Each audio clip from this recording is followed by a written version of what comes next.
नाज़रीन इकराम, अस्सलामु अलैकुम वरहमतुल्लाहि वबरकातुह।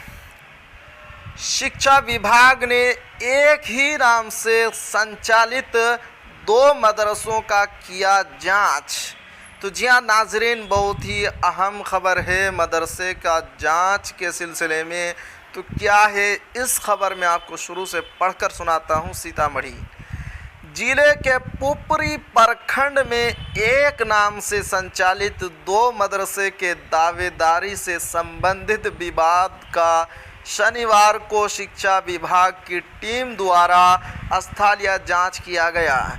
जांच टीम ने मदरसा गौसिया अनवारुल बनात राजबाग बछारपुर पुपरी मदरसा नंबर 609 कोटि का 193 एवं मदरसा गौसिया अनवारुल बनात राजबाग पुपरी का वास्तविक संचालन व्यवस्था व जमीनी तहकीकात की।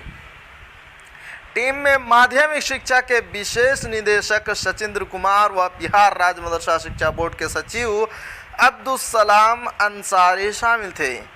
वहीं जांच टीम के साथ एमडी एमडीपीओ आयुष कुमार व पुपरी बीआईओ मणि कुमारी भी मौजूद थे। जांच टीम ने दोनों मदरसा में आधारभूत संरचना, बच्चों की उपस्थिति आदि की भौतिक सत्यापन की। इस दौरान अधिकारियों ने मदरसों के कागजात के साथ कई जरूरी दस्तावेज देखे।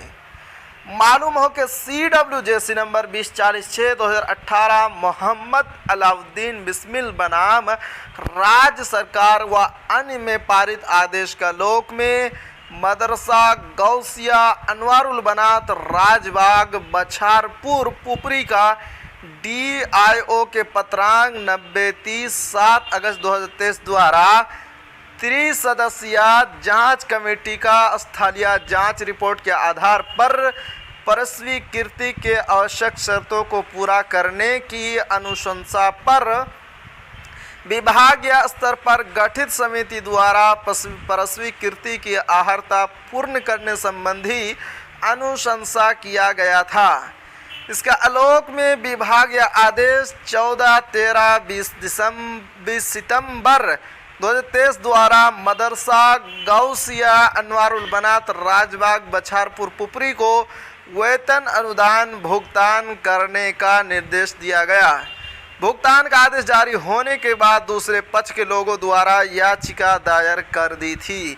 तो जी हाँ नाजरीन, ये थी आज की खबर। आखिर में आपसे एक छोटी सी गुजारिश है कि अगर आप हमारे चैनल पर नए हैं तो हमारे चैनल को ज़रूर सब्सक्राइब कीजिए और बेल आइकन के घंटे को भी ज़रूर दबा दीजिए, क्योंकि मैं आपके लिए इसी तरह की खबरें लेकर आता रहता हूँ।